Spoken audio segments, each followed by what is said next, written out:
Good afternoon, Beeville. This is Cindy Clark from PAC-B TV, and I'm here again with Kelly Davenport, who has spearheaded the Bowling for Autism. Welcome, Kelly. Thanks for having me. Kelly's back with us, and she's going to let us know how they did on the bowling event at the Sports Bowl a couple of weeks ago, and she's also going to let us know what's in store for the future for her group. So anyways, tell me how you did on the Sports Bowl Bowling for Autism. So on May 13th, we had our first annual Central New York event, and I have to say that for our first year, it was better than I could have hoped. Because for not being well known up here, I think it was awesome. We had an excellent turnout.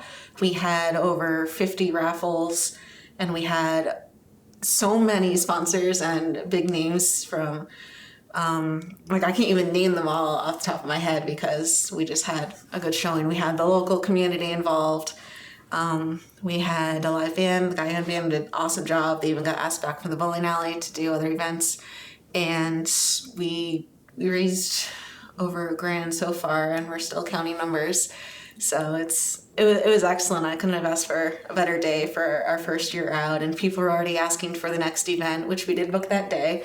So we're excited to keep going, and we're glad to be in Baldwinsville, and just hope now, when is the next continues. One? Is it a bowling? Yes. Okay, now when is that? It's going to be on April 20th, 2024. Okay. From 1 to 5 p.m. Okay. Same time, same place. Okay. So I'm sure that you'll advertise it, yeah. As you get closer to that date. Okay. One of the, cool thing about the first event is that you kind of get to play around and see, okay, what works, what doesn't work as well. And one thing we found is that instead of doing just 2 games, people enjoy just continuing to bowl together. So we're going to make a slight change to the price. The cost will stay the same for those of you who did attend. It was $25 a person that had the game shoes and a $5 food voucher, but we're going to make it 2 hours of bowling now, which I think is really cool. And that was a suggestion that worked out. So we'll see how the public likes that and hope it raises more. I know I stopped down for a few minutes. Yeah. Your husband's band is great, by the way. Oh, thank you. But I was amazed at the amount of people there, and it was so great to see all these kids, the adults, everybody having such a good time. Yeah. It was very warm my heart. It really was a very, very nice event from my perspective. Just somebody coming in basically off the street. It was very, very nice. And it was nice to meet some of the people who had reached out and messaged us questions. They actually came up to me and introduced themselves, so I got to meet a little bit more of the community members, and everybody was awesome about it. And I'm just thrilled that it went well, and it went very well, I think. I mean, like I said, just from my perspective, walking in off the street, I was shocked by the amount of people in that bowling alley. Yeah. It was great. It was great.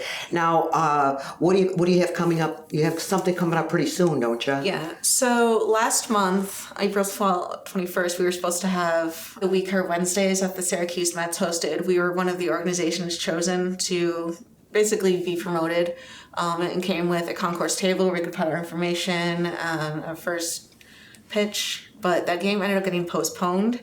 So I had to find a new date that worked, and it happened to be that they had a game nearby where it was after our event, but my plan was still to combine both events in a total donation fund.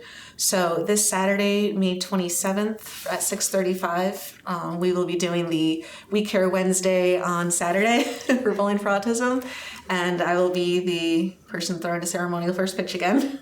Have you been practicing? I'm going to have to practice some more, but I don't know. My husband says I did okay the last couple tries, so we'll see how it goes. But, we're just grateful to the Mets for choosing Bowling for Autism, and we have a FIVA link with tickets where purchase tickets through this link gives a donation from each ticket back to Bowling for Autism. Now, so if somebody buys online, is that what you're saying? Okay. As opposed to just going to the Mets website, they have a specific link that's for Bowling for Autism. So it's important that if they want to support Bowling for Autism directly, buy your ticket through there, and several dollars from each ticket goes back to Bowling for Autism, which we will take that donation and then add that to our total from the May 13th event. Okay, so that's this Saturday, the 27th, 6:35 at the ball field here, the local ball field. And it's a fireworks night. That's right, it's Memorial Weekend. And it's also a promotion night, so it's multiple things going on. Well, it should be a good crowd. It should be very successful for you then. But we will be there, and I'll be at the concourse table, and member from our recipient organization, Families First, will be there as well. And we're just hoping people come out, and you can buy tickets. The link's been live for a week or two now. I've been trying to push it to get people to purchase. We've had a couple takers, a couple interests, but yeah, we really need people. If you can and you're able to, just click on that link and donate to us, and we really be appreciated. But you can even get your tickets on that day too. So it doesn't have to be just before Friday, but it'd be like, oh, if I'm coming Saturday, or you make a last minute decision to go to the game, you can still get your tickets and support us at the same time. Now, can people just donate without going to the game? Yeah, absolutely. Okay. Yeah. Okay. All We right. have PayPal, we have Venmo, we have the Cash App, we also do checks, and I'm going to have donations at the table if they decide to make any additional. Okay.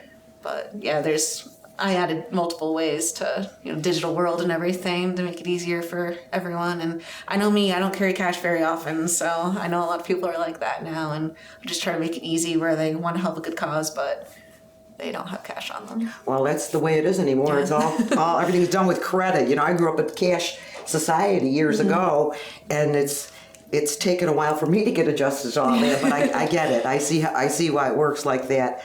As far as the bowling and the game, now what do you do with the monies raised? I mean, what cause does it go to, or what do you do? Explain that to us. So this year with New York, we are donating to Families First. It is a local organization that supports families in need. They do events together, bring families to social events. They recently went to the movies and saw the Super Mario's movie together. Just, get some socialization for those with autism.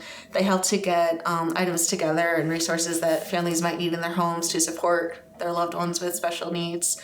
So they're a really good group. The girls that were even volunteering with us at the event, and it was a great day, and they seem to enjoy what they do. They've been around for over 20 years, I believe it was, and one of the members is a dental hygienist who offers free cleanings to those on the spectrum. And if you don't recognize them as Families First, they were originally called the FEAT, F-E-A-T, of CNY. I think I have heard of that. Okay. Yeah. But for those who are still getting used to the name change, it's Families First now versus the FEAT of CNY. But they will be the recipient donation. And I'm hoping to connect with other local groups who support special needs. I have an application form that's pretty much just your contact information, tell us about the organization, and I'm trying to get our name out there to say, hey, Bowling for Autism is here for you. If you work at or know of or have a family member or someone you know in these organizations, we'd love to hear about it, because I would love to get a group of them going and have like a rotation donation of recipients. But we're open now to gathering possible Well, I think you've covered all the bases. Certainly done your homework and your research, and I think you're doing a great job. So anyways, now Kelly we've done the bowling at the Sports Bowl. We've got the game coming up this Saturday, and she'll keep us advised as to anything coming up for the future. Just let us know. And if you have any specific questions, you can let us know at info@PAC-B.org. So if you have any questions for Kelly, you can send them to us. We'll send them on to her. But in any event, thank you again for coming in, updating us on how well you did with the bowling, what you have upcoming this week, the Saturday, the 27th, 6:35. Kelly will be throwing out the very first ball. She's practicing diligently every day. But anyways, thanks so much for coming. We appreciate it, and good luck Saturday with your ball throw, okay? Thank you so much. And if I just real quick, I would be amiss to not be able to thank everybody so much again. Thank you, PAC-B, for having me once again to follow up. And all of our sponsors and everyone who donated anything, just everyone who came out to support Bowling for Autism. We couldn't do it without any of you. And it's so grateful to see how well we're doing, and I hope it continues. I hope we continue to grow in New York and Pennsylvania as well. And just thank you all for your support. And if anyone hasn't followed us on Facebook and Instagram yet, please do. Well, thank you again for coming. It's a great cause. See you later, Beeville.